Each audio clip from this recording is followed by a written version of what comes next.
Good afternoon and a warm welcome to this first webinar on facilitation groups. It's really great to see that we've got so many people attending. We've got lots of people from all across the country, a really good mix of different people as well, which is absolutely fantastic. Before we begin, what I'd just like to do is mention a few things for those people that are not familiar with Zoom. We've muted everybody and your videos will remain off throughout the webinar. We are recording the webinar and we'll be making it available afterwards, and we'll share that link with you. Just to reassure you, your screens will not be visible in that recording.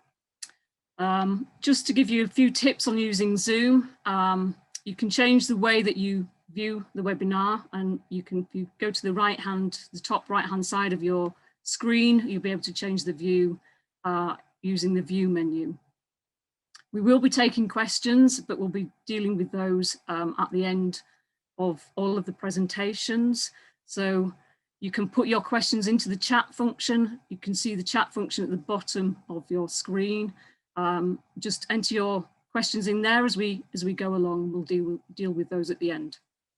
If you've got any problems with the technology at all, please post them in the chat and address them to Liz. Liz is helping us out with the technology today.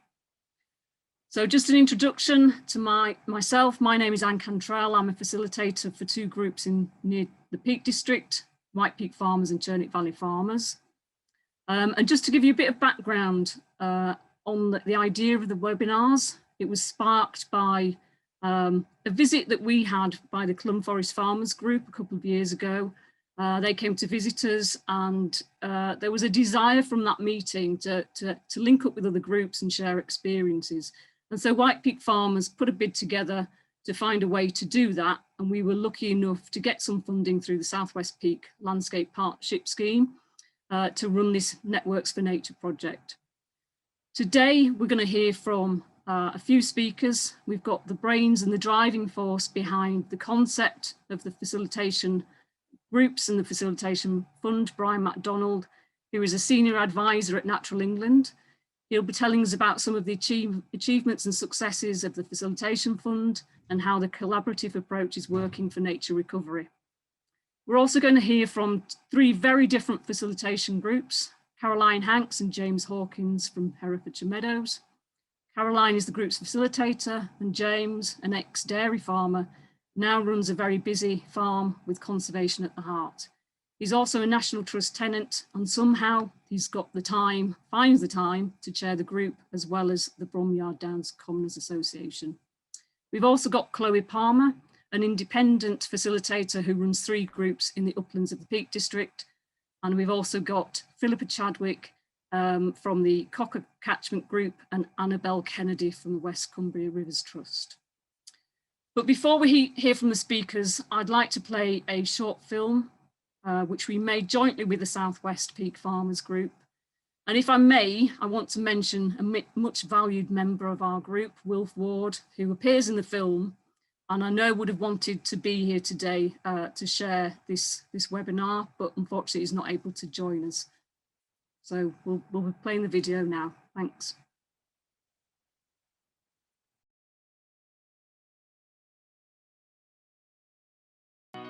Facilitation groups are about collaboration, they're about people working together, they're about trying to piece together the sort of jigsaw puzzle of the environment. It brings a group of people together, farmers and landowners with different interests in the business sense, but all with a common aim of wanting to make their farm better from a wildlife point of view and a landscape point of view. We do a range of events, farm walks, site visits. We do have a lot of discussions, so we bring groups of farmers together where we'll discuss a particular issue. I've always been interested in wildlife, and to run it along with a commercial farm is really what it's all about, and it's in everybody's interest, and I should say everybody who's intensively farming can do it, even if it's only a bit, and all those bits added up to joined up thinking and joined up wildlife habitat. You don't have to have many hundreds of acres to be able to put aside a little corner or plant some trees. bit of grassland restoration, which the stock would benefit from. Well, without joining the group and Anne's advice, I wouldn't be anywhere now. I still wouldn't be able to. There wouldn't be any wildflower meadows happening on my farm. There wouldn't be any water creation projects happening on my farm, because I've tried and I got nowhere. The more farmers we can get on board, the better. I think there's currently 18 members of the group, so it covers over 2,000 hectares. On one farm, when I joined the facilitation group, all of a sudden everything I was doing increased eightfold. Facilitation groups, farmer clusters, any collaboration is going to be really important going forward. Be part of a group of people that really want to make a difference, and a positive difference, because that's what facilitation groups are really about. I mean, it's in the words, bigger, better, joined up, and that's exactly what it is.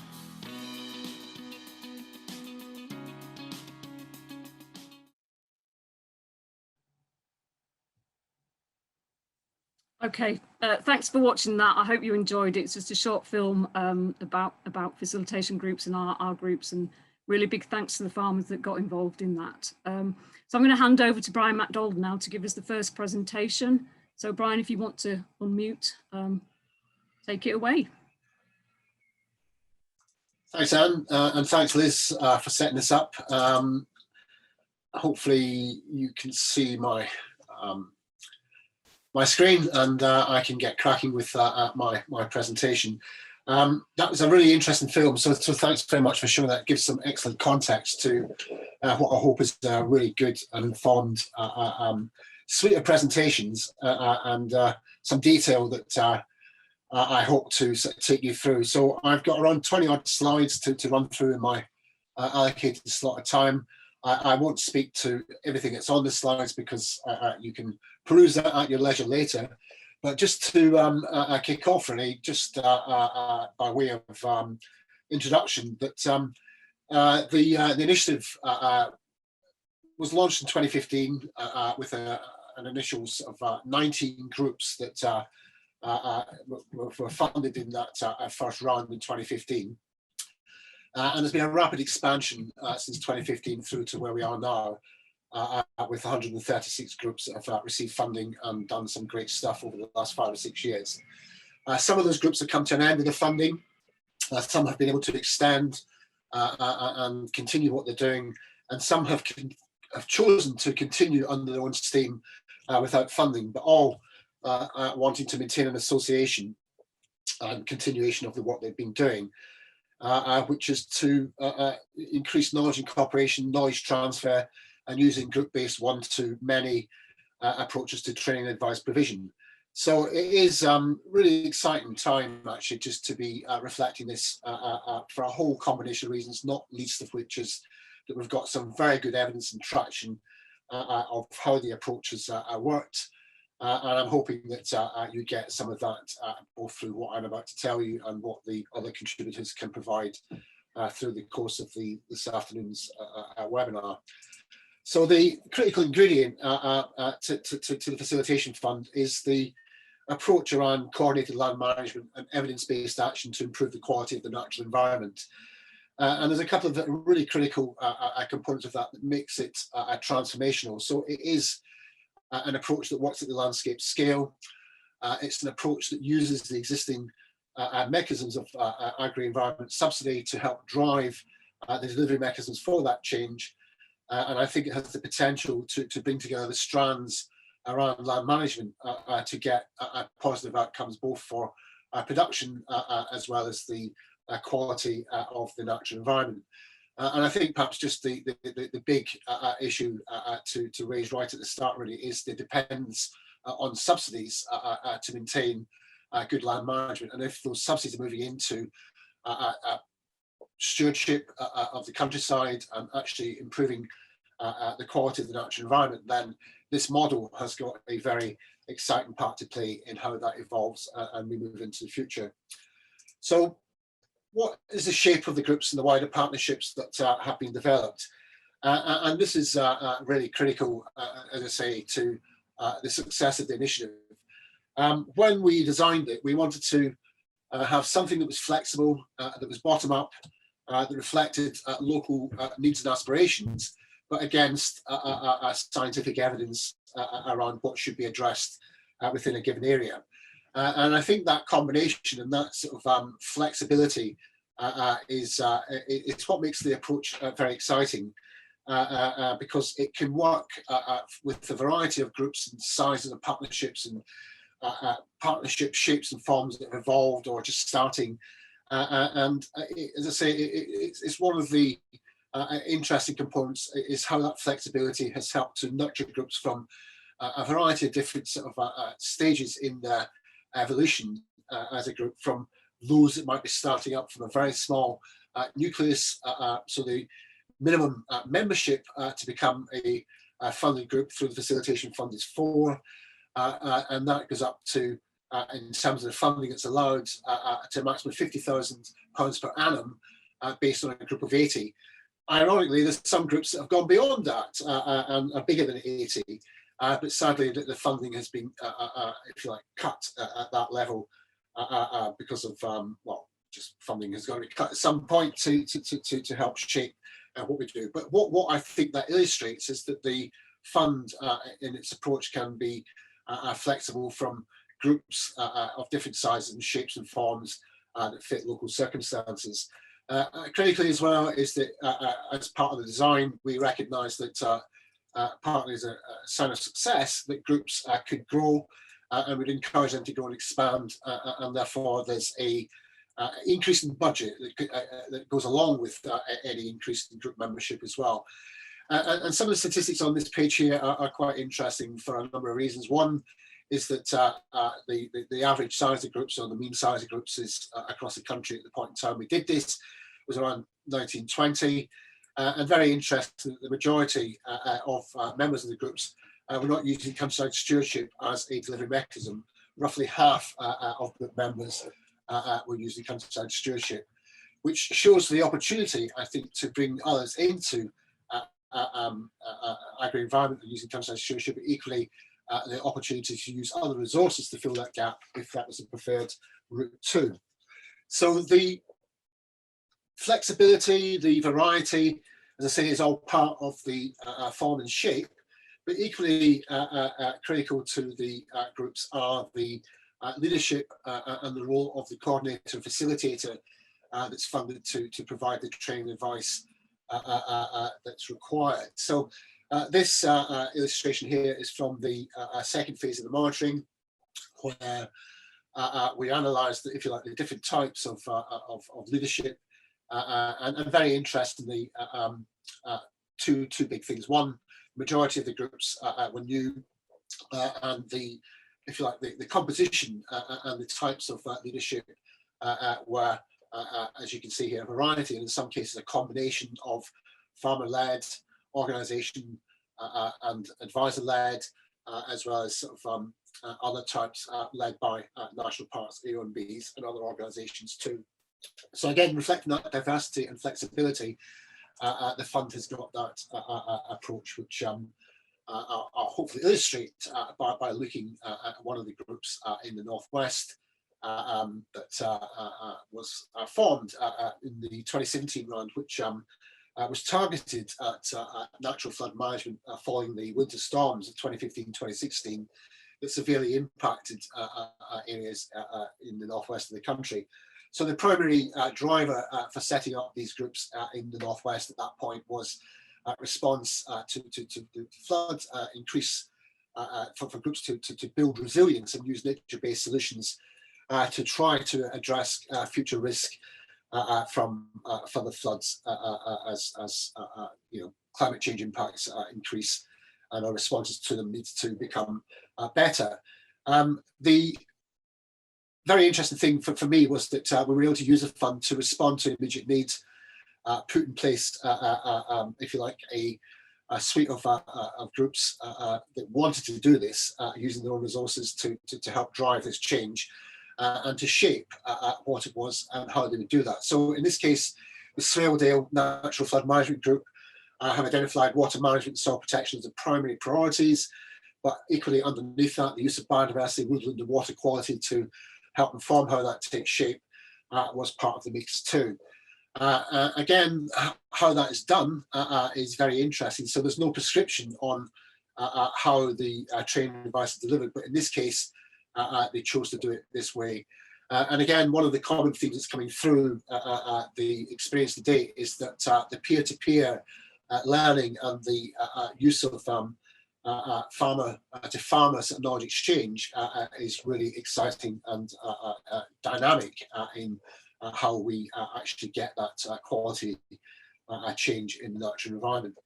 So, as I say, there's a number of sort of very interesting quotes here about how that's worked for this group. But I think equally important to recognise is the links between the groups themselves and other support. So this group was formed by the Farmer Network with close links to the Yorkshire Dales National Park and good input from the Yorkshire Dales River Trust as well. Interestingly, also the connection to evidence is strong with links to Leeds University and other natural flood management groups that are operating in the area. So are the groups leading to positive changes in the natural environment? I think yeah, that's the big test, really, isn't it? So this word cloud you can see on the left-hand side of the slide is taken from the second phase monitoring, which shows if you like, the impact of the facilitation and the role of the facilitator in helping to drive change in a local area. So the motivation, the engagement, the focus are all key components of that.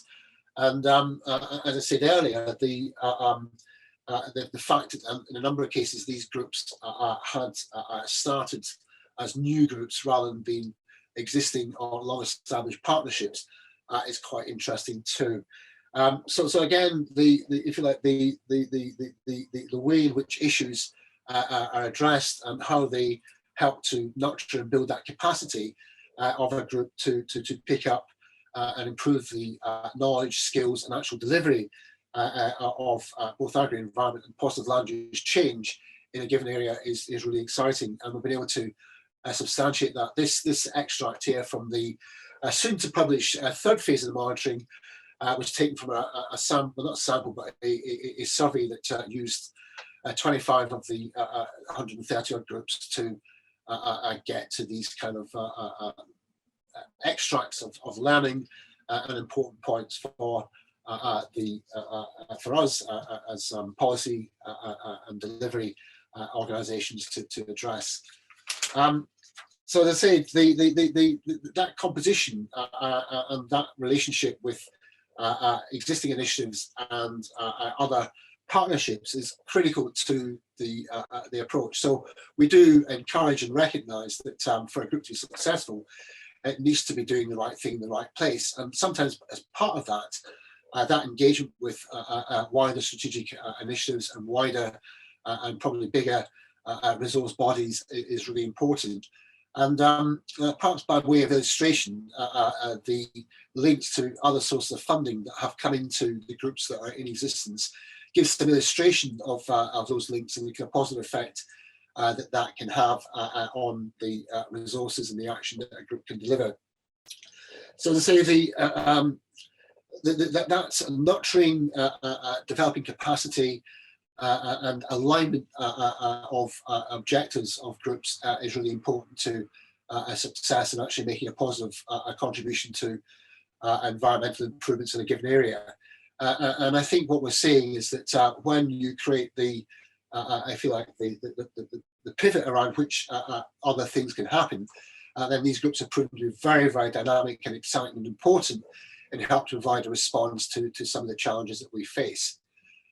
So there is, as I say, an encouragement to link with other bodies, to bring in other resources, expertise, or to reach out for help and join up to contribute to bigger agendas that might be on the way around things like climate change adaptation, nature recovery, improvement in water quality, and possibly things like we've been through the last year, how we respond to COVID, and perhaps one of the exciting things that's happened is people's use of the countryside and access to it, and how we educate and train people to nurture and develop that relationship to better effect. This slide, I think, speaks for itself in that the links and the kind of connections that people are making are genuine, and there's a genuine reach out for advice and interactions with expertise that perhaps the facilitator themselves can provide and the group wishes to capture. Equally, links with government as well as the potential funders is an important part of the mix. This is part of a wider strategy. All that we've done has been done with approved policy supported by government. And I think that feedback and that relationship with government bodies is really important to building success, and being able to use that sort of feedback and sort of positive dynamic to good effect. And so as I say, being able to capture that relationship with government bodies is really important. I particularly love this quote for the Environment Agency, or around the Environment Agency for the events, that you know, when they've been present and the breaking down of superstitions and myths and recognising that they don't have horns is really important. So there is, as I say, a way in which relationships across the piece are improved, and I think critically, the relationships between group members is something that is very positive as well too. So as I say, that positive interaction with government bodies and other strategic initiatives is important. There's a dynamic at play between policy, resources that come through agri-environment, and subsidies to land management is really important. And that connection with all those things and how that leads to change in a defined area is genuinely exciting. So the critical question really for me and for Natural England, I suppose, really is that you know, are we seeing a positive effect from the activity of the groups on the opportunity for nature recovery? And you know, that is something that I think is work in progress, and we're starting to see some of those lessons and evidence around the effect starting to manifest. But what I want to do was to equally show the link, if you like, the jigsaw pieces required to get to a healthy, thriving natural environment, and using and linking with other things that are underway. And this map on the left-hand side of the groups, and for this analysis here, we're looking at the 98 groups that were set up in the period where Natural England had ownership and control of the Facilitation Fund, and sadly I don't have the other 38 groups that came in the last round visible here as yet. But you can see, if you like, what appears to be a rash of Facilitation Fund groups at play across the country. Some of them who have been part of an activity or activities within national parks and AONBs that are protected areas, and have got the potential to bring people together at that bigger landscape scale. But you can start to see how the component parts of the funded groups are starting to add in an exciting and very visible component of driving that land use change. The map in the middle gives into greater detail, and if you want to, when you get the slides later, you can actually drill down into this map to see a greater detail of the localities. But for this purpose today, what I want to do is to highlight one group, the R&A, the Farmers Group, in this slide, where you can see where it is, how it fits in with the National Park, the South Downs National Park, and the other Facilitation Fund groups within that National Park as well. And then be able to drill down into the component parts. You know, are the funded agri-environment agreements that are aggregated across a group area actually addressing the needs in a specific area that has been identified? So in this case, we're able to sort of get down to that level of detail where we can show that the fit of options that the training advice is driving people towards are being applied and actually manifesting both at the right place at the right time and aggregated at a scale sufficient to make a difference too. So as I say, that is for me very exciting, and that translation of action to habitats that can make a positive difference to the ecosystem services they provide, be it in improving resilience against flood risk, improving air quality, are all part of the fund that we're engaged with. This is a further sort of in-depth look, perhaps, if I can, if time allows, to run into the focus on the mountain natural capital. Natural capital obviously is a big thing that's affecting how we view and shape our responses to nature. And for me, I think it's another iteration of how we view nature, but possibly very useful in that it identifies broad-based habitat types that we can aim at, value, and prioritise. So using that typology, we've done further work in the third phase of the monitoring, which looks at how those actions translate and manifest both at the site scale and landscape scale, and in this case focusing on blanket bog and mountain habitat types to illustrate that. And again, really exciting times. The translation and the focus on those habitat types is really important. So I would say that, are they a driving force on nature recovery? Certainly has that potential.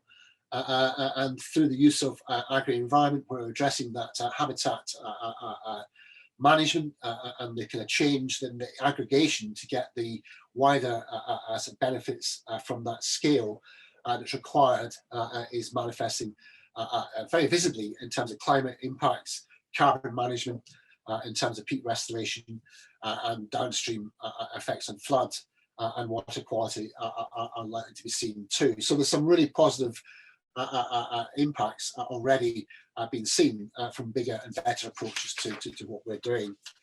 So continuing on that theme, are they a driving force for nature recovery? As part of the focus of the third phase of the monitoring that's soon to publish, we looked at the behaviour change and the social impact of how the groups have been affected by their experience. Again, some really interesting, exciting things coming through to show that. And perhaps, the obvious one is that there has been an increase in environmental activities, and members' interest in that, then overwhelmingly, that's the case too. As I say, the focus on the natural environment is absolutely fundamental, but the expectation is that by doing that, we create ripple effects, and particularly ripple effects around the social interaction, the health and well-being of group members too.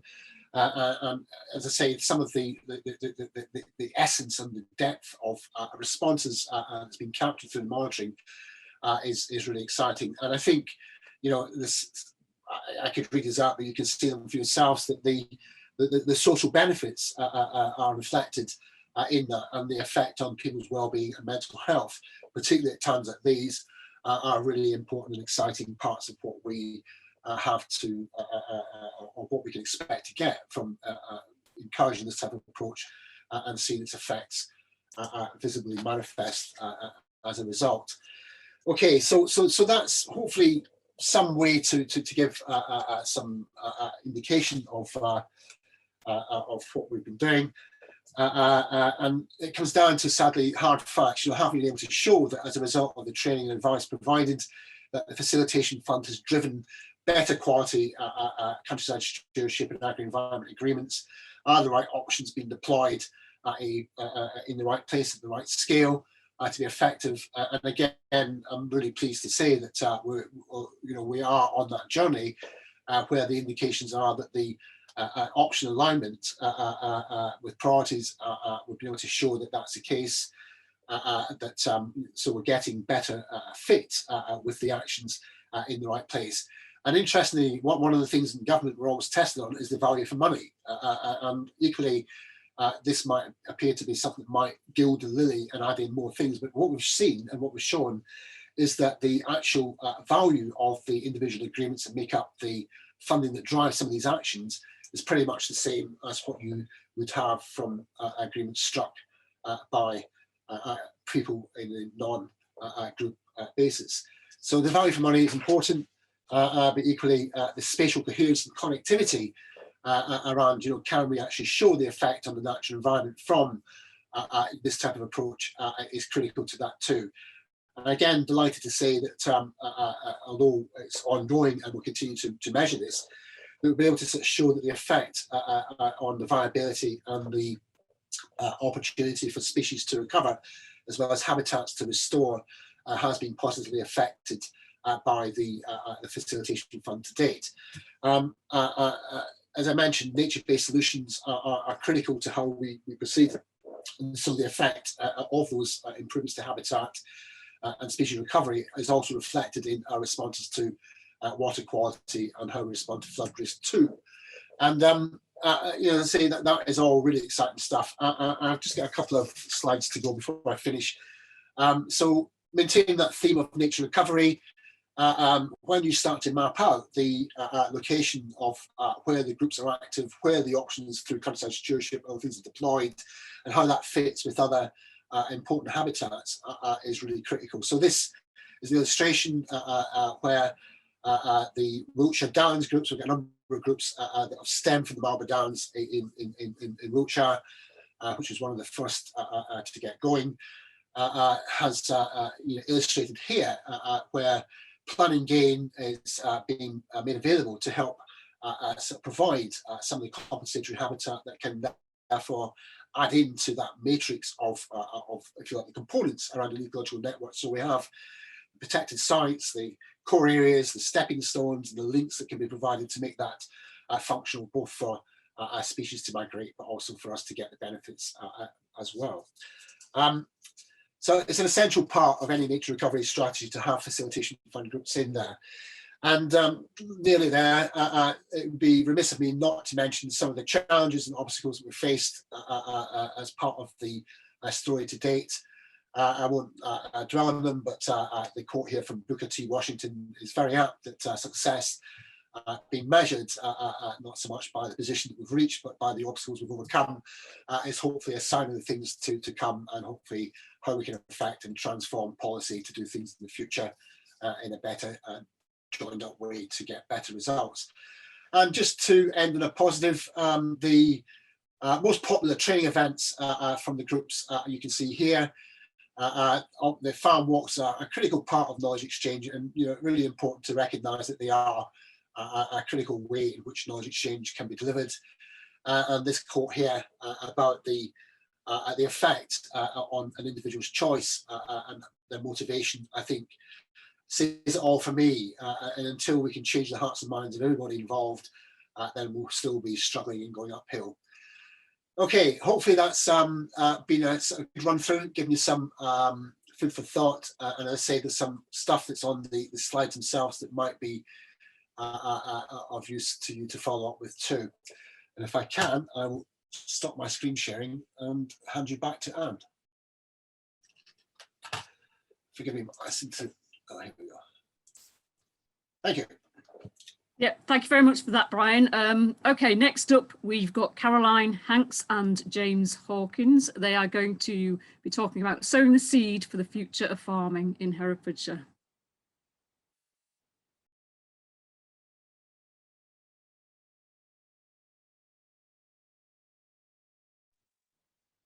Can you unmute, James?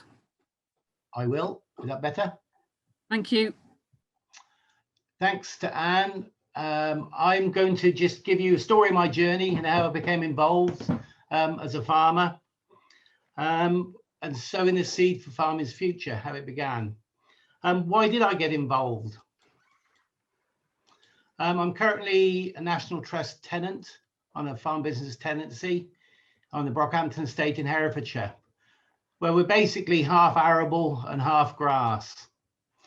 We're running a comprehensive HLS scheme that's soon coming to an end. And we produce 300 cattle a year off grass for Dovecote Park. And like most farmers, we've gone down the route of diversification, whether it's camping, producing our own rapeseed oil, and a few other bits and bobs. The National Trust had a vision for our estate, and part of this vision included converting 56 hectares of arable back to meadow or traditional grasslands. Also thrown into that mix, we've got 40 hectares of semi-improved grass to be reverted back to traditional grasslands. So quite a challenging time ahead on a new tenancy. We've also got 10 hectares of woodland pasture and 2.5 hectares of orchard. So we needed to really have a good understanding of different establishment and management techniques for meadows, and also for the arable reversion, looking at different types of grass mix seeds and sources. So it was about this point Caroline Hanks approached me and asked if I'd like to be involved and become chair. It was only a small job, and I'd worked with Caroline before on HLS and SWAG. So when we got the funding, we were on our way.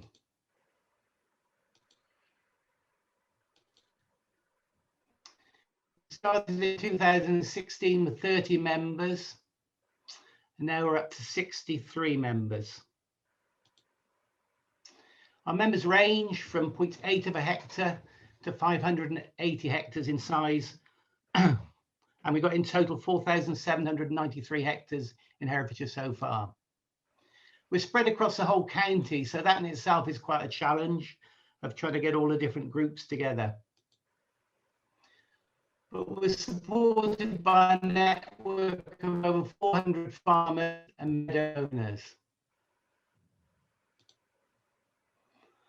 And we have a great mix of farming, environmental and diverse interests. So we started, and we're out into the field on training courses. And as Brian mentioned earlier, we used a bottom-up approach. We'd ask our members what they'd like to see or like to try. But also during that time, we'd try and ask challenging questions and put things in front of them that they might not have seen before. We used farm-to-farmer approach, so peer-to-peer, building a collaborative group of work through shared interests and problems. We're working with farmers, not selling to them, not lecturing them, just seeing them how good practices work. But at the same time, we were having to use our resources responsibly. We didn't have a lot of money and we only had a small team. But we did have a strong steering group to help us through these challenging times. So it's a glorious dawning for our group. We had organic farmers, conventional farmers, smallholders. We had the Wildlife Trust involved, Wye Valley, butterfly conservation, orchard groups, you name it, everybody was becoming involved in meadows. But what we all had was a shared interest and goals to improve the landscape and then hopefully still remain profitable as farmers at the same time. What I felt we didn't want to do is end up going down a very narrow track, only seen one way, where you could eventually end up getting your head stuck, unable to move, and the whole thing could end up making you look a total fool. But luckily, with strong facilitation, has enabled us to cover many areas of meadows. We've looked at grazing methods, we've looked at plant ID, historic features, scrub management, pollinators, skipped about with butterfly nets for ID and monitoring, bumblebees, and even got involved in beetle mania. We're on a roll now, and we started to expand, collaborating with other groups and looking at different sources of funding. We're enabled us to purchase a seed harvester for our own seed source, build up contractor machinery hire groups within Herefordshire, looking at different methods of meadow establishment, hay strewing, overseeding, or just arable reversion. We've partnershipped with different bodies for funding to establish new meadows as well as restore them. Again, out in the field, we had many meetings going on, looking at plant ID. Myself, I never realised there was so much to plant ID. done grassland ID, rapid ID, and even identification of yellows. It's been really interesting. We've worked collaboratively over the whole Herefordshire landscape, exchanging knowledge and skills on a wide variety of subjects, but at the same time trying to keep a balance of interest for all our members. So we've been able to help them find different seed sources.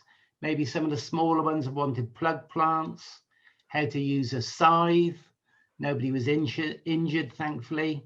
Seedling safaris have been very popular to see how the new meadows are coming up and identify what's there. Bird ID.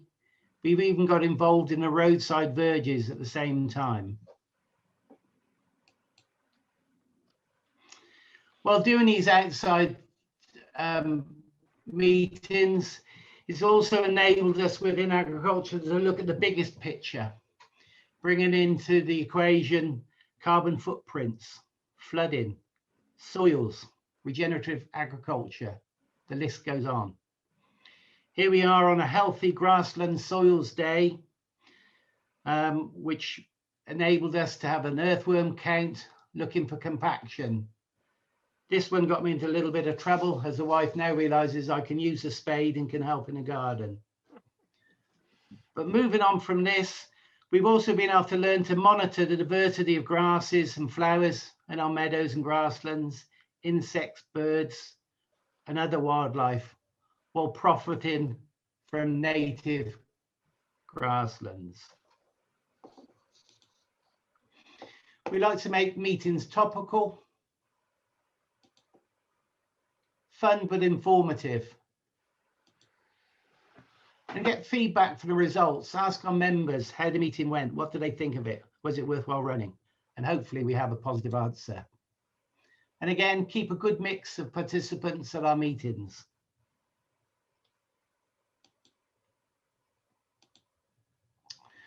Over this period of time, we've been developing partnerships for funding and farming. We feel we've been delivering value for money.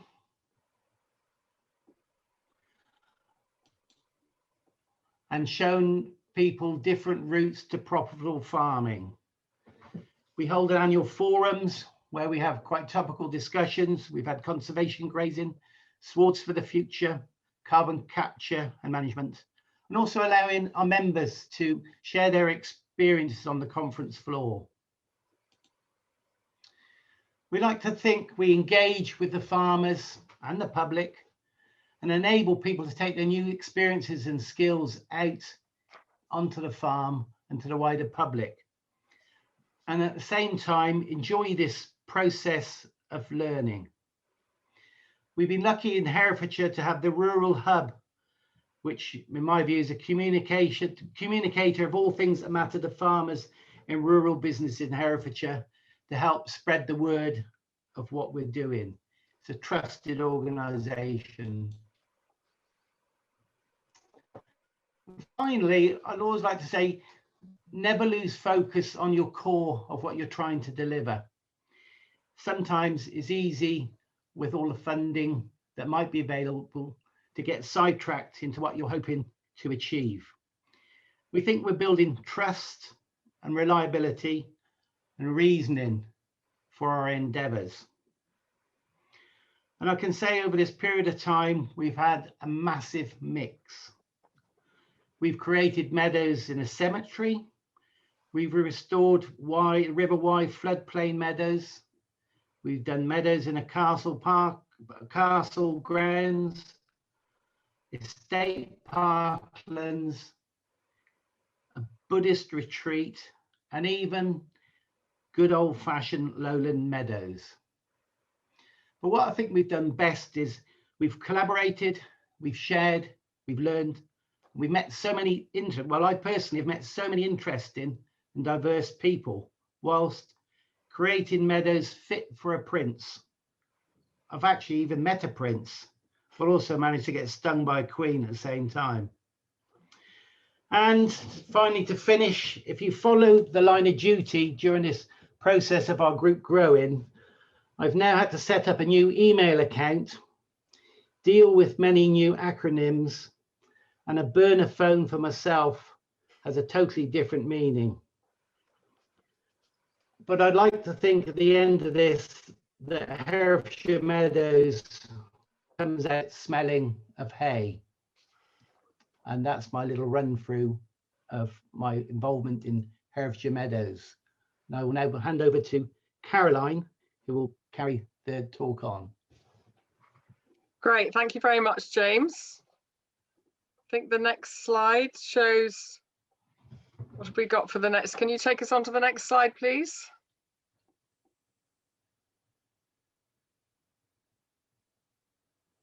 There we go. Oh, it's the one before that.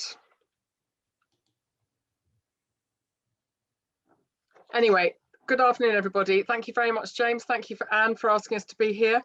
So we spent the first couple of years of our facilitation group getting to know each other, and really took us that long really to bed in as a group, thinking about what had been tried locally, what worked well, and who wanted to do what and where. And we very quickly after that really moved on to, as well as talking about and sharing ideas, actually people wanted to start doing things. And the onus for us was because in mid-tier at the moment, it's very difficult. There aren't any capital payments for enhancing existing grassland. The challenge for us was to find funds to implement meadow restoration at the scale that our members were asking us to help them with. And so the collaboration really took several forms. And I just wanted to give you run through a few of the things that has enabled the group to network and matchmake. So effectively, we have run this matchmaking service in this kind of ways that you may be familiar with. So between donors, seed and hay sites and the receptor meadows that we're trying to create, setting up this seed harvesting service so that that can streamline that whole process. Encouraging groups of meadow owners who in sort of local clusters, perhaps supporting contractors with machinery at all scales, MIDI machinery, mini stuff, conventional meadow machinery that's only really used for very short times of the year, but getting the best use out of that equipment, and people sharing machinery too. So that's been part of our matchmaking service. Helping people with and without livestock to work together to understand what they both want out of the meadow for their stock and for the plant diversity as well, and to help them get onto the same page and talk the same language to get the best results. And then we've also been networking farmers, volunteers and local supporters to help do this plant and bee monitoring that James mentioned, so that we can actually see over time whether what we're doing is really, really making a difference. And we're now thinking about things like electric weeders and a second seed harvesting service. So it's taken us 5 years really to make those links and that network, but I think we're pretty well now across the county able to field most of the inquiries for support that we're getting from people who are interested in making meadows. But the challenge for us is to meet this demand, this growing demand. And the next slide shows us really is to give us an illustration about whose this demand is coming from, I suppose is the question, and why is there such a broad appeal for what Herefordshire Meadows is doing. And many of you will be familiar with these kind of charts that you'll have seen with flowering plants growing. The comparison of the root depth compared to bread, perennial ryegrass and white clover is astounding. It's so deep and so varied. This is from the Floodplain Meadows Partnership, but there are others around for cover and catch crops as well. And really, I just wanted to say, looking at this, that we often think about meadows are all about what's going on above ground. Pollinators, nectar, pollen, insects, the flowering plants, the native grasses, the diverse swards for good food for livestock, the feel-good factor for humans, and for seeing the buzz of a flower-rich meadow. So that's all the above ground stuff that we think about. But I think one of the reasons that we've got such a lot of interest in diverse swards and meadows at the moment is because of what's going on below ground. And I'm sure others are going to talk about this in a bit, but you've got this deeper and variable rooting depths, the soil biology being kick-started by this plant diversity, soil health, year-round plant cover, really impressive carbon sequestration in diverse swards, which I think is really underestimated by the general public, certainly, and by a lot of people, even in farming. increased rainfall infiltration, helping with natural flood management, drought resilience, and all this and much, much more has been a real magnet for a whole range of different people to get involved with Herefordshire Meadows. And we're finding that that's drawn a really, really wide range of people to our group. So we're working with people, whatever their motivation really is, and that's one of our real strengths, I think. So we're very disappointed, obviously, that grassland enhancement is not yet in the SFI pilot, the Sustainable Farming Incentive Pilot, but we're determined not to stall during this transition period that we're going through at the moment.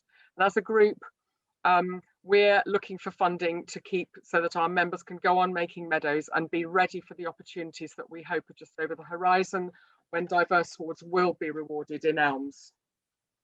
So the final slide, please, is just to show you the kind of work that we've been doing. So this shows you that we've got, this was in 2019, 49 hectares of meadow restoration across the counties, arose out of a nature recovery network project. We're now challenged to fill in the gaps, and we're working on a further 100 hectares last year and this year, despite COVID and the difficulties that's been. We've been working on natural flood management then with a local council, our Wyanusk Foundation and the Environment Agency.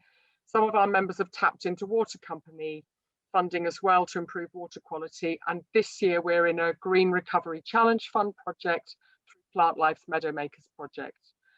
And we're really seeing the wanting to move into new income sources and be able to support farmers with new income streams. And we're particularly excited about some corporate funding that's coming on stream now from Glade Botanica, and we're working with the Wyanusk Foundation on that. And there are opportunities obviously coming up with rewarding farmers for carbon sequestration from diverse swards as well.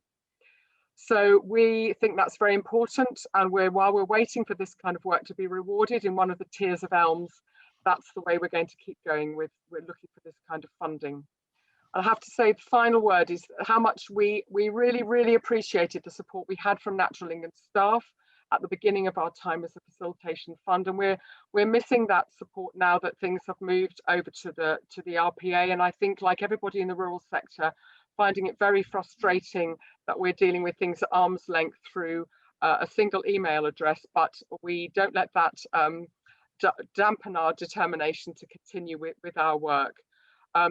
We'd like to be able to be continued, obviously, through elms or in whatever way to continue. With this specialist meadows group that we have set up, we're not inclined to follow any new funding and have to set up in some different way, but we do realise that now we are just an informal group of farmers and our members, volunteers and self-employed advisors. And we are thinking that in order to make the most of the opportunities coming up in the future and to grow and thrive, we need to set up some kind of entity in future. And that's something I imagine other facilitation groups are probably in that situation. And we'd like to collaborate with people in that next stage of our growth and development. Thank you very much. Thank you very much, Caroline and James. That was absolutely brilliant. Okay, next up, we've got Chloe Palmer, who's going to give us a story of collaboration in the uplands of the Peak District. So over to you, Chloe. Thank you very much, Anne and Liz. Yes, I'm Chloe. I'm based up in the Hope Valley in the Peak District. I actually run 3 groups, but I'm actually going to talk about 2 today because otherwise I'd be here all day. So yeah, so I think what I'll try and do is give a bit of background about how these 2 groups came about, where we are now, and perhaps where we want to go in the future. My background is farm conservation advice, worked with FRAG for many years and been an independent advisor for 10 years now. So, and I've lived in the Hope Valley for over 20 years, so got my roots well established up here. So if I'll just start, I think, with Hope Valley farmers, because that's the long established group. We first came about in 2017. Well, if I go right back to the beginning, 2014, quite a number of our farmer members were very interested in waders, and particularly curlew and lapwing. and to a lesser extent snipe and golden plover, and that was a theme that initially brought us together, and we held a couple of meetings, we held a workshop on predation control. We looked at the facilitation fund, but at the time we just felt it was a bit early days for us and we weren't quite in the right place yet. But then when it came around again in 2017, we decided now was the time for us. So we put in an application and we were successful. We started off with about 28 members in January 2018 when we officially launched as fund holders. But we're now at around about 45 members. And we've got a massive diversity of members. We've got obviously quite a lot of farmers. We have a lot of part-time farmers because that tends to be the model these days in our part of the world. We've got very few farmers that actually farm full-time and do nothing else. We've got quite a few hobby farmers. We've got a gliding club, which is interesting. They've got a big area of land and some very nice grassland and a little bit of moorland, so that's an interesting addition. So yeah, we're quite a diverse group really, and you can see from the map where we're located. So you've got Sheffield up there to the northeast, and we're right in the middle of this part of the Dark Peak here, and it's an incredibly well visited part of the Peak District. Anybody who ventures into the Hope Valley on a sunny weekend will just see the constant stream of cars flooding out of Sheffield from east and Manchester from the west. So huge amount of visitor pressure, and it's a very well known part of the country. Just to give you a brief overview of our group, as I said, we formally formed in October 2017, but we had been active before then. 45 members currently. We cover approximately 4,800 hectares, and it is, I mean, it's all grass and moorland. There's no arable within our catchment at all. Well, a little bit of whole crop occasionally on our one dairy farm, but that's it. The habitats are very diverse. We've got moorland, native woodland, pretty much everything except coastal. It's largely SDA, so you know it's high up, a little bit of DA, disadvantaged area down in the bottom of the valley. And we've been very active over this period. We've had 22 face-to-face events. Obviously, they came to a standstill last year with COVID. So we have been doing virtual events, which have been surprisingly successful. I'll come on and say a bit more about that in a minute. And one thing I've not mentioned on this slide, but I'll talk about a little bit more in a minute, is partner working, as Caroline alluded to, and James has been critical to what we've been up to. We've forged some really strong partnerships, and that's really helped our members actually start delivering on the ground, because obviously the funding we receive for facilitation groups, it's all about events and coordination. It's not for physical delivery, so that's been keen for us really. And just a slide just showing this is the area, and you'll see this was taken in 2018. Doesn't look like that all the time, not particularly hot summer, but you know the area does cover some of the most iconic landscape in the national park, so we feel we're very privileged to work and live in this area. So I think this group, by the time we got to the next round of facilitation funding, Hope Valley Farmers was very well established. We've got a fantastic steering group. I've got 7 farmers on my steering group. We don't have a formal chair. We decided not to go down that route, but all of the steering group are really helpful to me, very supportive. I'm always bouncing ideas off them. I don't do anything significant without asking their opinion and getting their views, because they've always got very good suggestions. The last 3 steering group meetings we've had, all the members of the group have attended them either virtually or in face to face, and I think that shows how they feel it's a really important thing, and they're willing to give the time up. And to me, I don't think I could make this group work as it does without their support.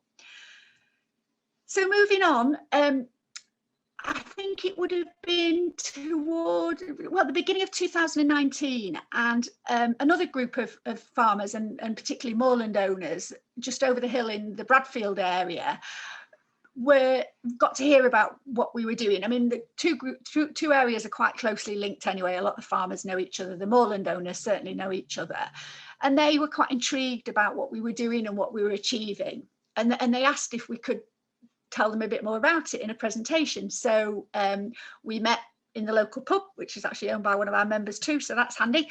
And I gave them a presentation about what we've been doing, and a couple of our steering group talked at length about some of the things we've been up to, and they thought it sounded all very positive, and they were really interested to see if they could get involved. At the same time, we had a number of other farmers who came along to some of our Hope Valley events where we could fit them in, and they really enjoyed them, found them really interesting and relevant. And so they started talking about the concept of potentially getting a group, joining up with us really, and potentially forming one larger group.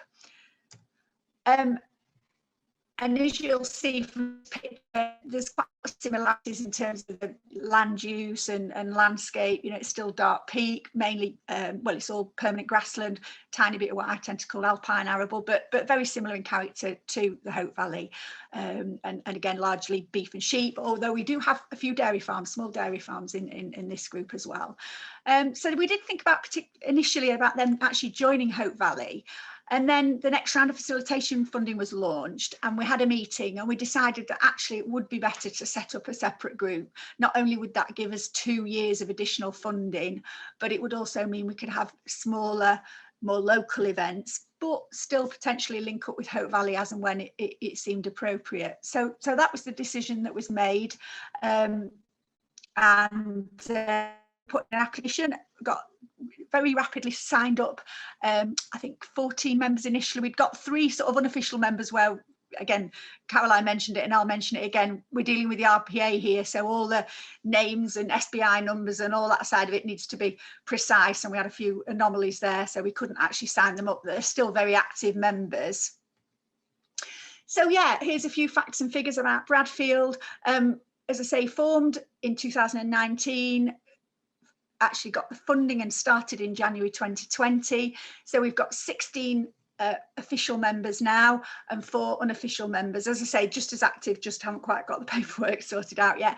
That covers actually 6,000 hectares, but as you'll see below, there's a large chunk of moorland within this group. 3 very large privately owned moorland, and then 1 slightly smaller area. And again, wide range of habitats. And it's also interesting that we've got 8 Yorkshire water reservoirs within this area as well. Again, it's mainly SDA with a little bit of DA nearer to Sheffield. And I think it's worth pointing out that, again, although it's perhaps not as well known an area as the Peak District as Hope Valley is, we're phenomenally close to Sheffield. I mean, you can literally, from our members on the east side of the group, you could walk into the city centre in about an hour and a half. So again, you know, there is that visitor pressure that's a key thing here. And then since we formed, we managed to hold 3 face-to-face events, of which one was the initial event that we held. But then, of course, COVID struck, so that kind of put paid to that. So this map here shows you how close groups are with the group, which is the Bradfield group in the north, and then Hope Valley Farmers a little bit further south. And as I say, we've done a wide range of events. This is just an event we held in 2019, focusing on soil health. Excellent event. And again, we had mainly Hope Valley Farmers members, but this was the first event where we invited some Bradfield farmers to join us. And that was really what sparked their interest.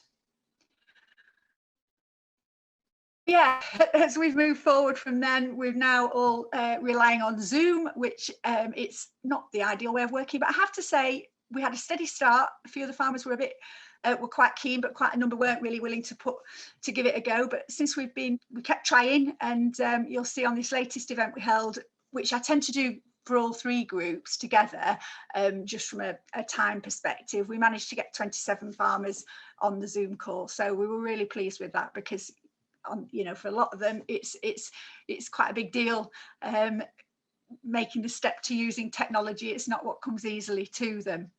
So that's really, over the last year, it's the only way we've managed to keep this collaboration going, because as various people, Brian and Caroline and James referred to, we're not allowed to give one-to-one advice. So really, this was our only option.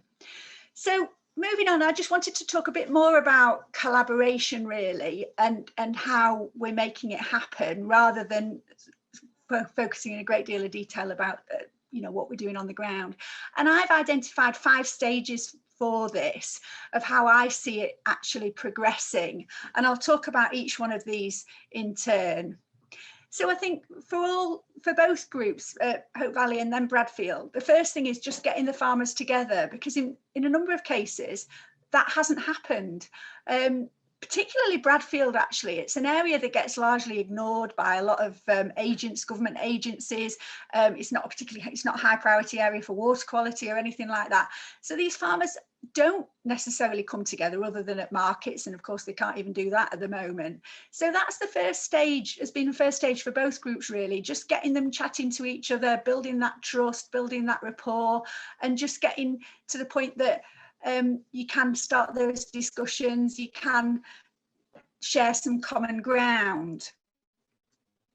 And then the next stage is really taking that a step further, or that's how it's worked with our groups. And with the Hope Valley group, before COVID, we did a number of things that really fostered that engagement. And I think one of the key things actually was doing out of area visits, where I hired a bus, and we went, first year we went to North Wales, and in the second year we were lucky enough to be able to get a trip up to Wensleydale to see the payment by results trial.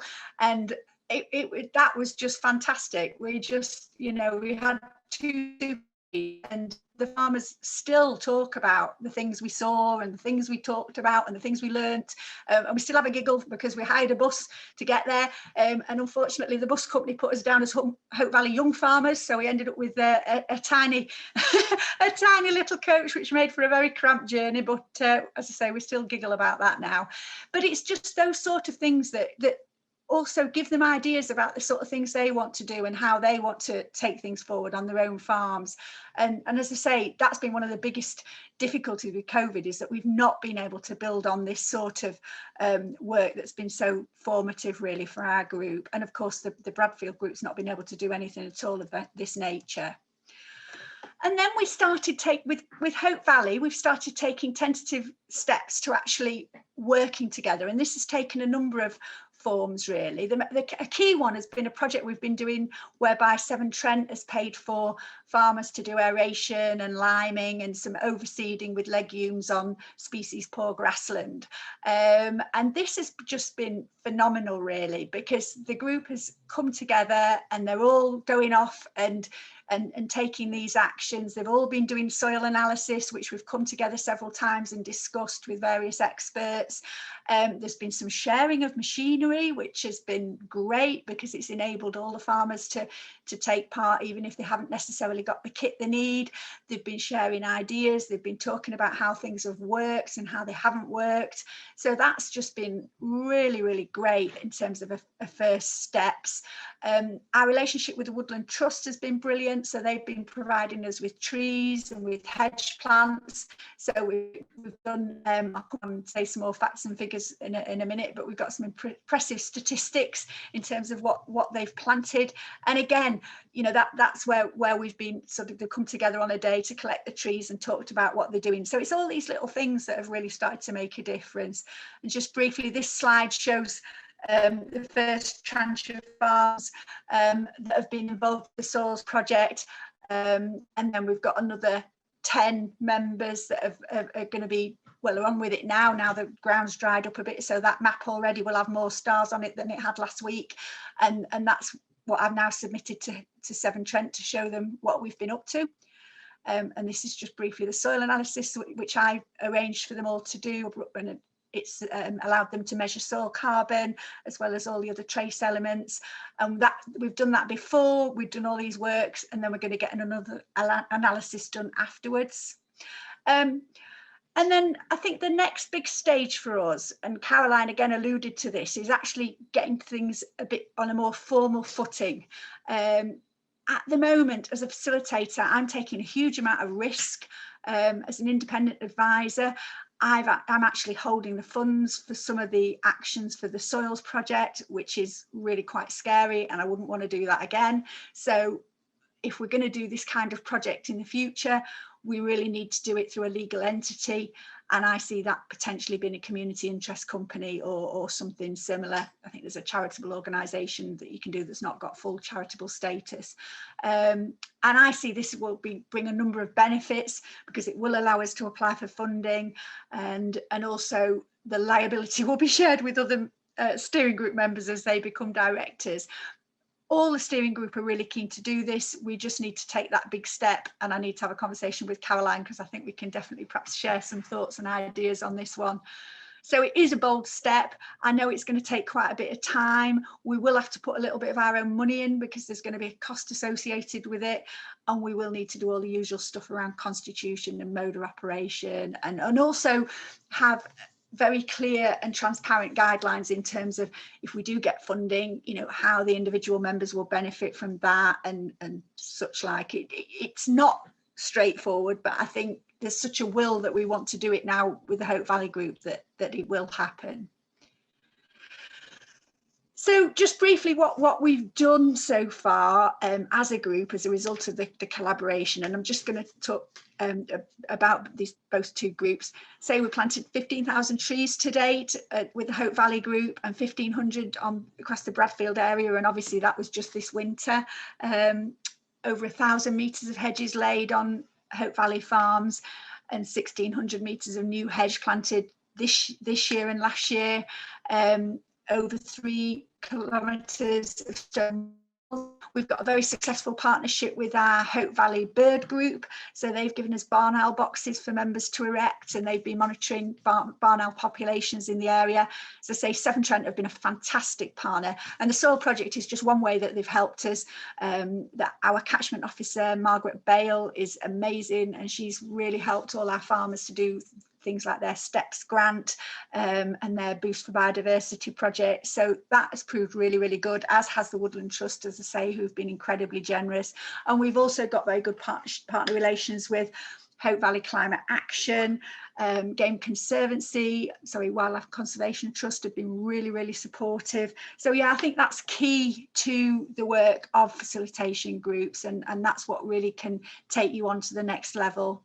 And here's just some pictures of some of the things our members have been up to, showing you the aeration. This is the soils project, and then the tree planting, tree collection at the bottom.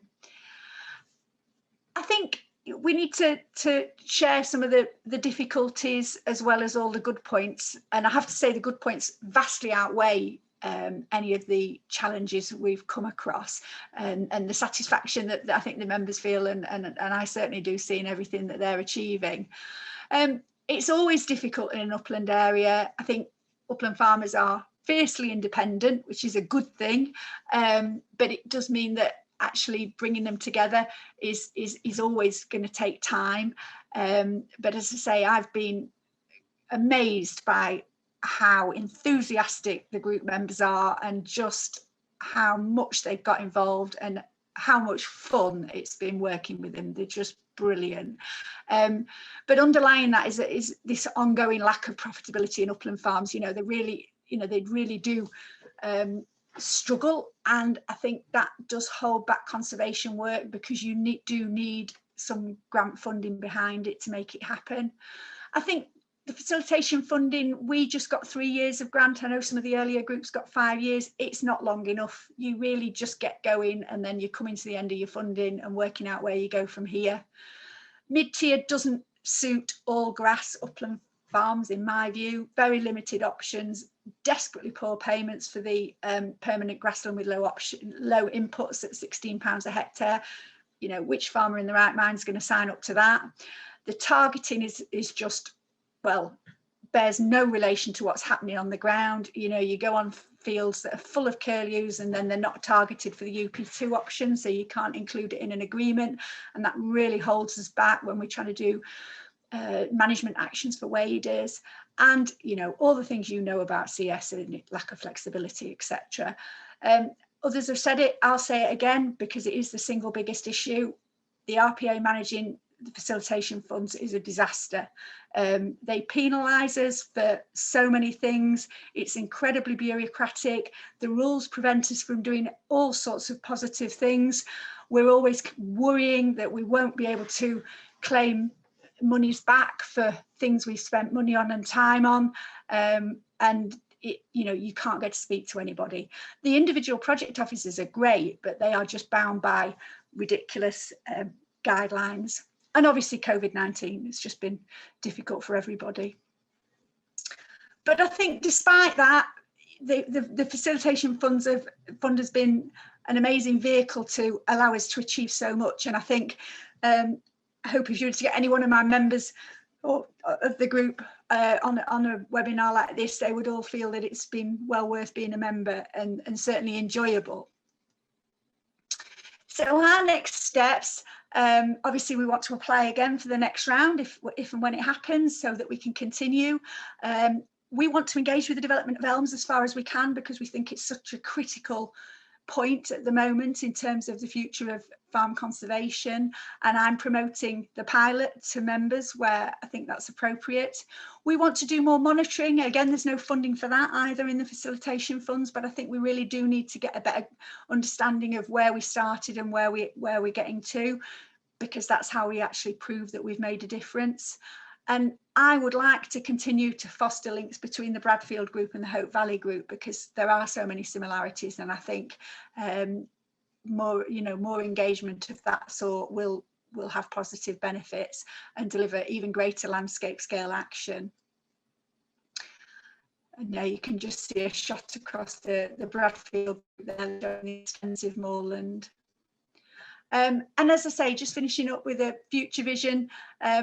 This is something we want to develop once we can actually meet up, because I don't think this is something we can pull together over a Zoom meeting, unfortunately, not least because any members that haven't got a decent broadband connection, and that's quite a few of them, can't get involved.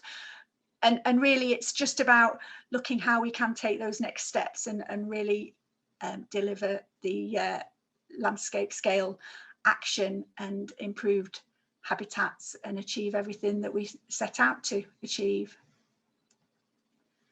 Thank you. Okay, brilliant. Thanks for that, Chloe. Again, really important messages coming through. We are running slightly behind schedule, so I hope that you can stay with us. But next up is Philippa and Annabelle from Cumbria Rivers Trust, and they're going to talk to us about some of the landscape challenges and how they're dealing with it through collaboration with their facilitation group.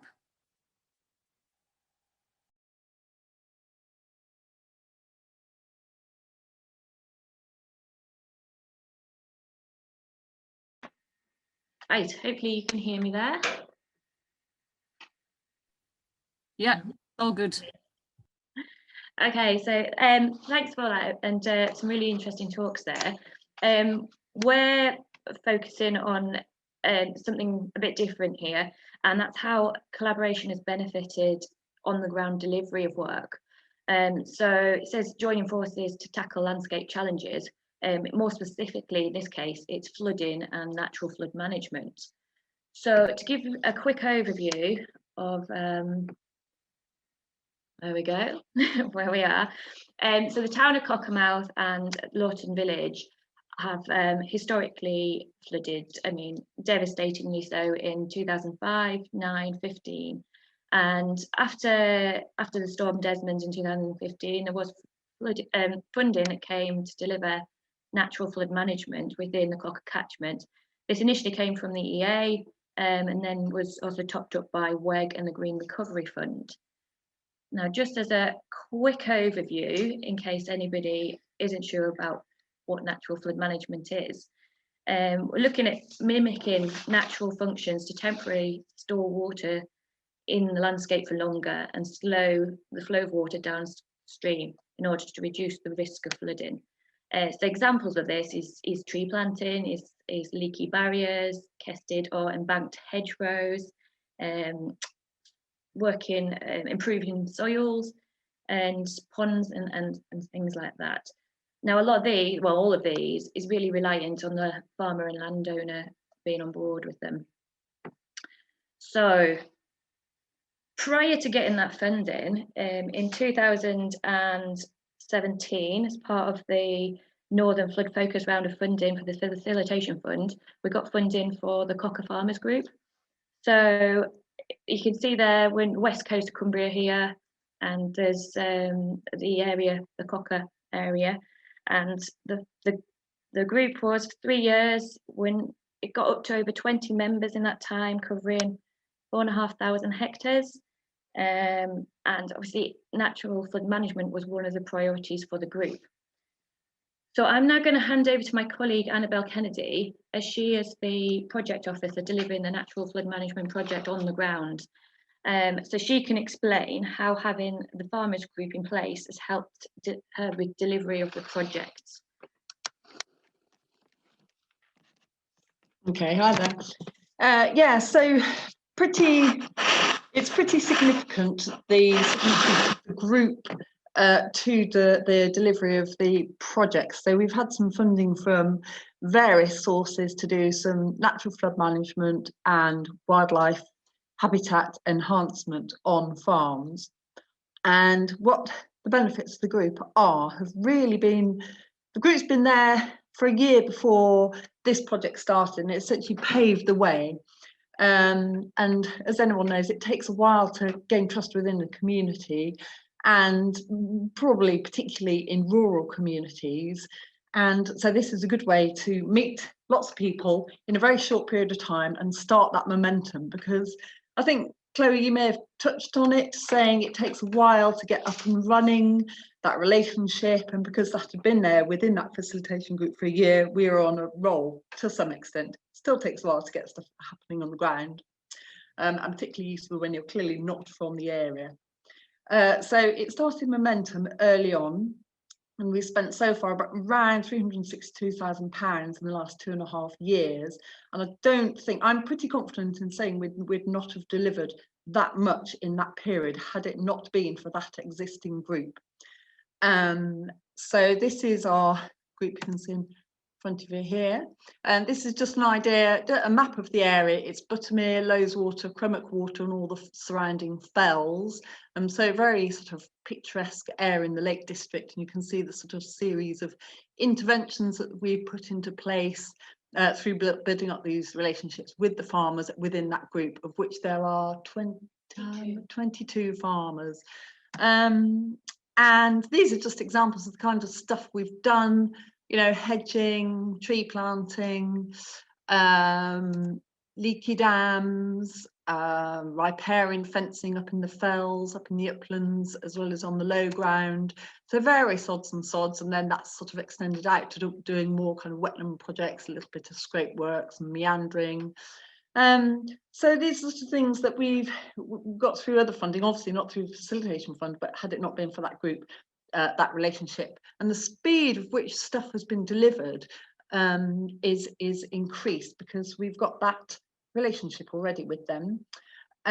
We've also, I think, really at the end of the day, the drip effect of the facilitation group combined with those on-farm chats, you know, one-to-one chat, and influence and discussion with Natural England and the farming info from the Farming Advisory Service, it means that the farmers are sort of in quite a strong position. They've got quite a lot of information, overwhelmingly so sometimes, but it's easy to signpost them. They're pretty receptive to stuff as well, because there's bits of funding here and there that they're aware of. And the great thing is that about the group is that, you know, we go to the pub or on the farm visits, and they're going there with, it's their chill out time, it's their social time. They're not mowing, lambing, they're not at the auction, so they're not embroiled in all those farming activities. So after those talks, and indeed during the talks with questions, they're really receptive to different ideas and thinking between themselves, between us. So it's a really interesting, it's their downtime, I suppose. And often that's outdoors, and essentially we're all outdoor people, aren't we? And indoors, the walls kind of limit our thinking, perhaps. When we're outdoors, out and about, it allows for that more expansive thinking. So the discussions are really interesting. So it's that sort of value of those sessions not to be overestimated.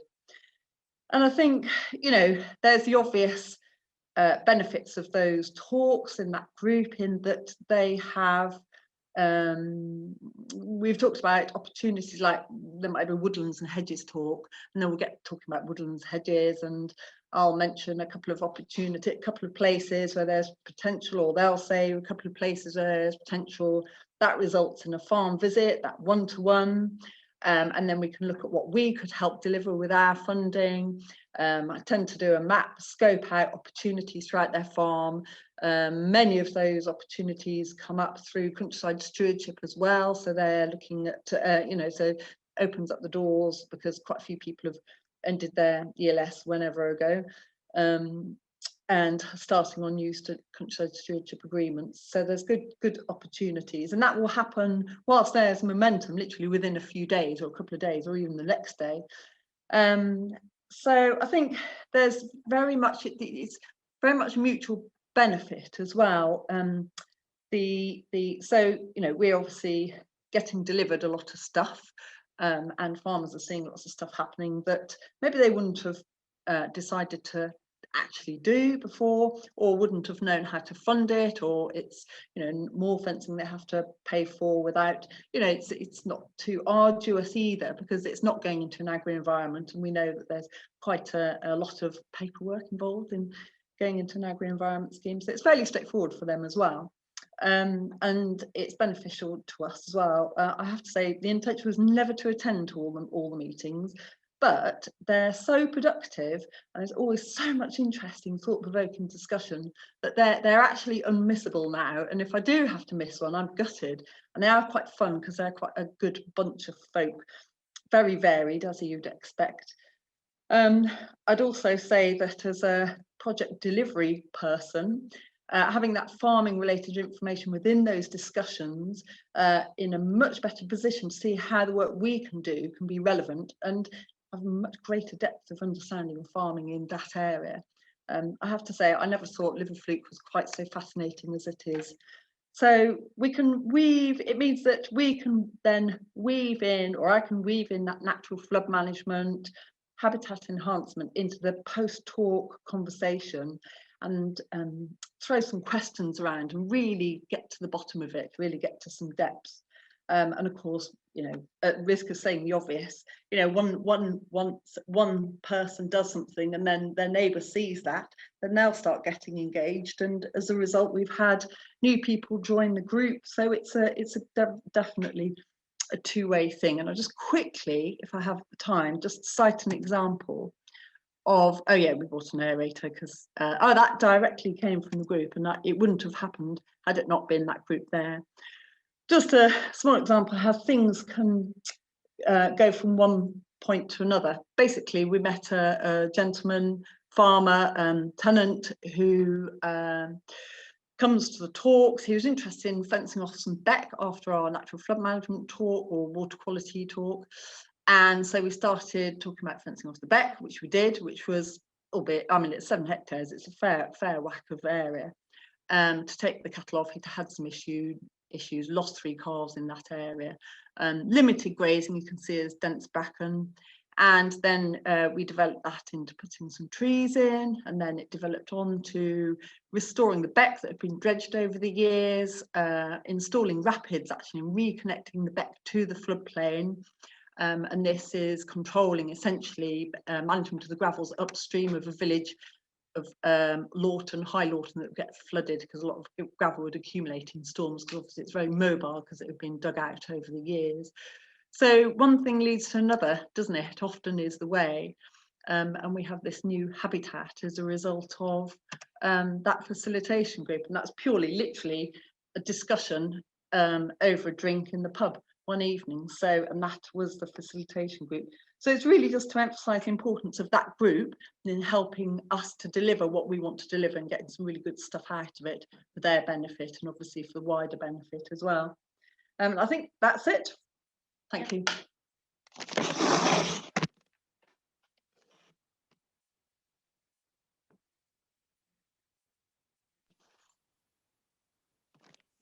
That's us, thank you. Okay, that's brilliant. Thank you very much, Philippa and Annabelle. That was really interesting. Okay, so we are sort of slightly overrunning, but I think if we can deal with a couple of questions that have come in, I think that'd be really useful. I'll just take a couple of questions and get some answers from our panelists. So there's quite a few questions around the way that the Facilitation Fund works and one-to-one advice. So I guess, Brian, from your perspective, it's a key thing that keeps coming up for the Facilitation Fund and the limitations over advice delivery. Yeah, sure. Something's going to change going forward for that to be able to give that one-to-one advice that I think many people think is really critical. Yeah, probably useful just to give some context as well. I'll be very brief if I can. The funding that we've used to drive the Facilitation Fund to date has come from the Rural Development Programme, which is a number of conditions and measures that inform how it's deployed. And the measure under which we've got the funding for the Facilitation Fund is about cooperation. And it's specifically designed to encourage a group dynamic. So the restriction on one-to-one advice is to boast of that and encourage a group approach to training and advice. Now, the fine detail of how you interact with your group, it doesn't stop you having a conversation or a chat with an individual member. It's about the advice and training being delivered on that one-to-many basis, so that you create that dynamic of the group working together, collaborating and doing things in a joined up way. So that's where it came from. As I say, so we're in a position now where we're moving away from European funding. I think that really comes to an end at the end of 2023.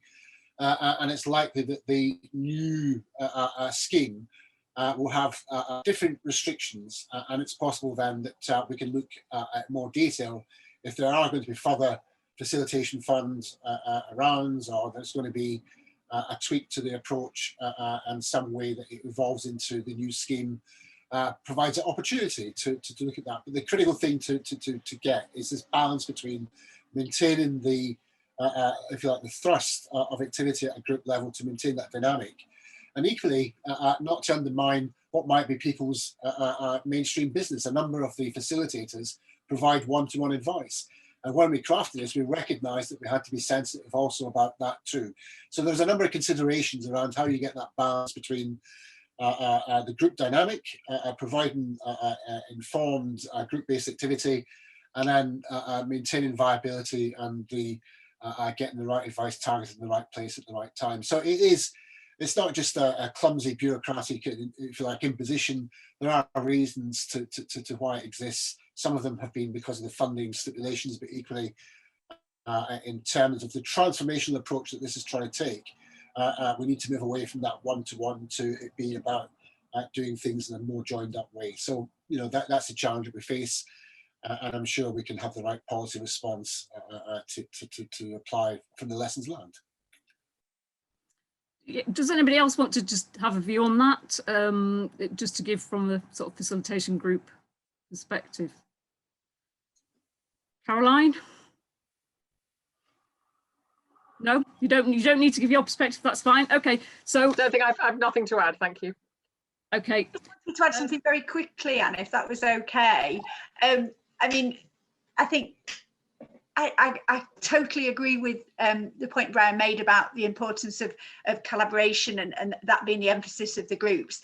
But I think it's just the fact that you can't even put down, not being able to claim for half an hour on the phone to a farmer just to give them some pointers, just to highlight the kind of group priorities to them in respect of their individual farm. You've got two options. You either don't give them, well, you've got three options. You either don't give them that advice, you either charge them for that advice, which I think most people would agree is really difficult when it's given over the phone, or you do it for free. And I think most of us end up doing it for free. We're subsidising it. I know I am. I'm sure lots of other facilitators are too. That's the position it puts us in. And they've made it even worse this year, because in the Countryside Stewardship guidance on gov.uk, they've actually said, speak to your facilitator for further advice and support.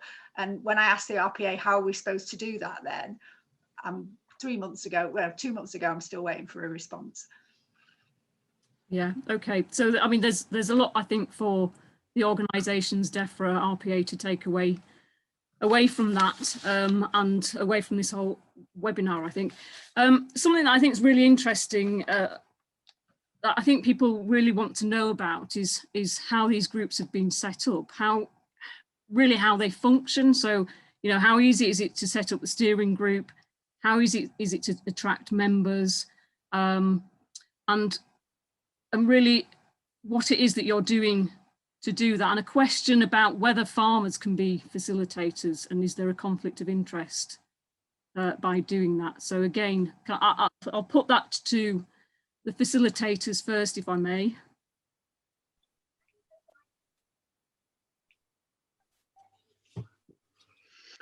Oh, okay. Shall I answer that? Yeah. Anne, thank you. So I don't actually.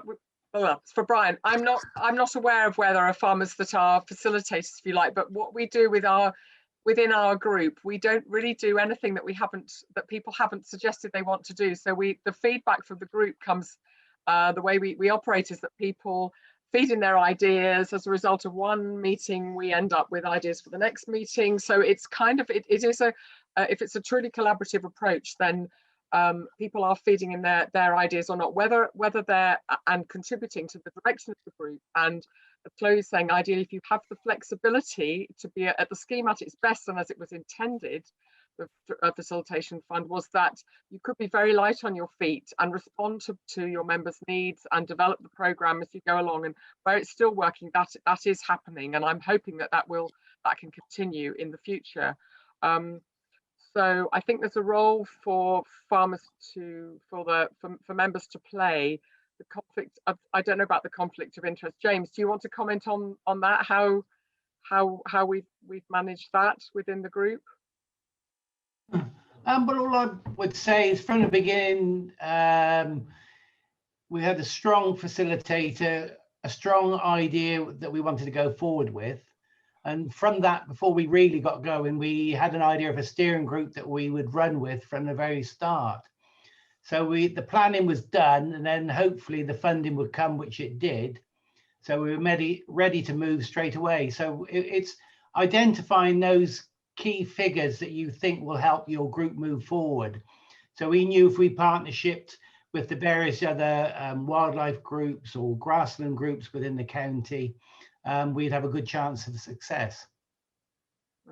And like Chloe, we started in the pub, didn't we, and asked people what they wanted to do, and they said, yes, we'd like a group, and by the way, would you like to be our facilitator and write the application for the funding? So that kind of happened that way around, but it can happen any which way, I guess. Sorry, just add that we do have an annual meeting where ideas are put forward for what people would like to look at or learn about, and we generally take a consensus and go forward with what we want to deliver. We did have one meeting that people suggested we looked at different types of animal drop-ins, but we didn't look at that one. So. Can I just add a small thing to this? I mean, I think what I found with both the Hope Valley group and my Bradfield group is you tend to get 2, 3, 4, 5 very proactive farmers, and they are the core in terms of getting the group off the ground. They tend to be the ones that come onto your steering group, and they really help you drive it forward. And I think if they don't make themselves, if they don't put themselves forward, it's probably fairly easy for you to identify them. But certainly for both my groups, they've been just, they're the success of it. You know, they are really, really important in bringing everyone together, recruiting new members, coming up with ideas, suggesting venues, feeding back on anything I put their way. But certainly in the first place, when we were pulling, you know, because when you're actually pulling that first meeting together, it's how do you let everybody know about it? And a lot of them would ring their mates up, and you know, they've just been key. And I can't help saying as well, I think, you know, and obviously Caroline's in this situation, and I'm sure Philippa and Annabelle are too, living in an area for a long time and being well known in the farming community, I think is absolutely key in terms of being a successful facilitator. That's just my own view. I think, you know, that gives you the head start that you need, really.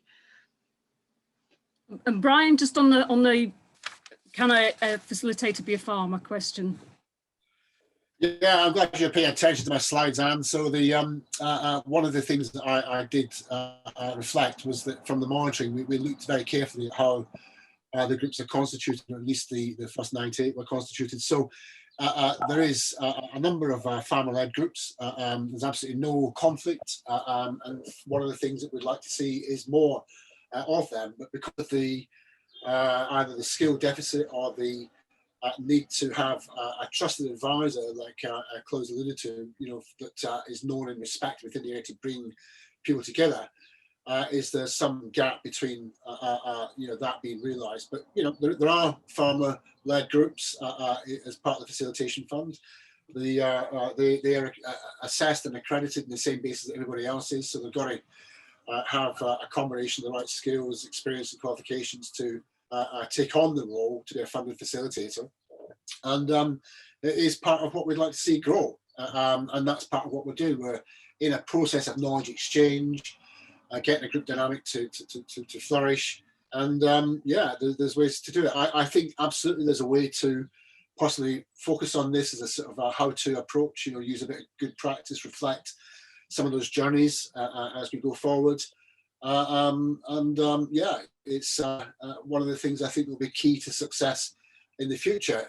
Equally, how you sustain for the longer term is a critical part of where we are. And some of those groups that have come to the end of the funding are in that situation where they are farmer-led, they are continuing, and are doing it by voluntary association. But I think that's a clear challenge for me and others to come up with some way that we can try to capture that and feed that back into the process, so that it's not just a 3-year funding agreement, 5-year agreement. It's about the longer term, and it's one of the points I've advocated for quite some time, is that how you develop capacity and how you nurture that capacity and value it is critical to how we deliver in the future. So it's an important question, and hopefully it gives you some assurance there that we have got a very positive approach to farmer-led interaction, but recognise that the capacity might not be where we need it to be currently. Yeah, that's really useful. That's really useful to think about going forward as well.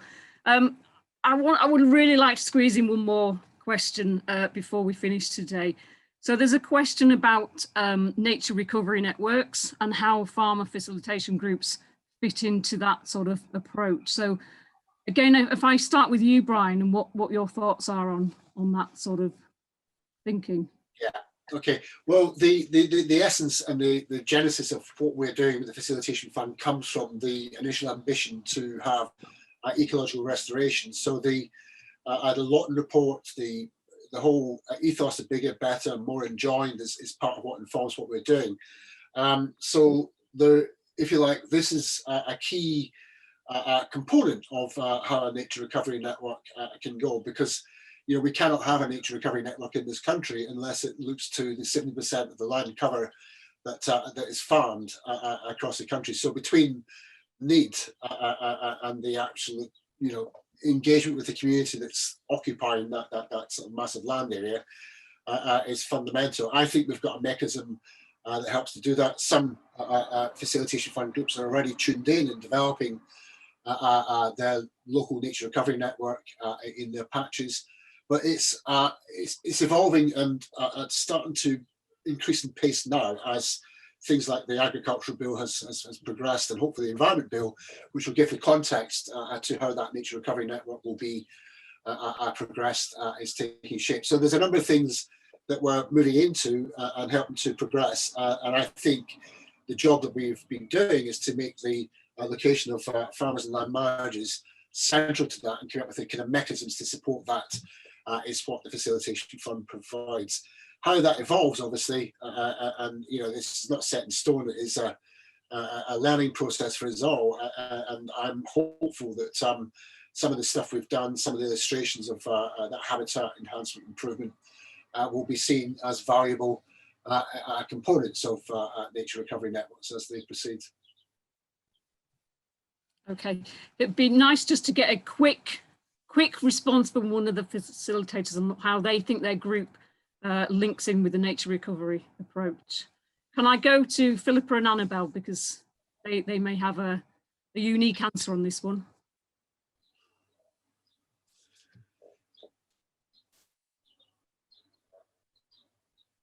I'm afraid I don't have an answer on this one. Sorry, we were answering questions on the chat and Mr. Okay, sorry, I put you on the spot. Does anybody else want to offer a view then from the facilitation group perspective on how they think that how critical are their groups for sort of nature recovery approach?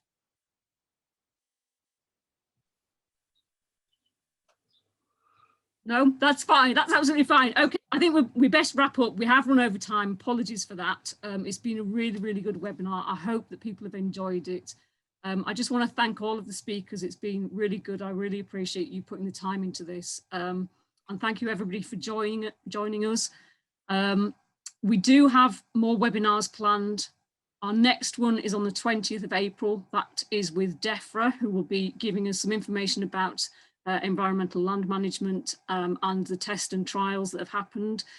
So again, I hope that you'll join us for that. It should be really, really useful. We hope to get the latest updates from that. We're also planning some future webinars around the future of farming, around some of the agroecological approaches, regenerative agriculture.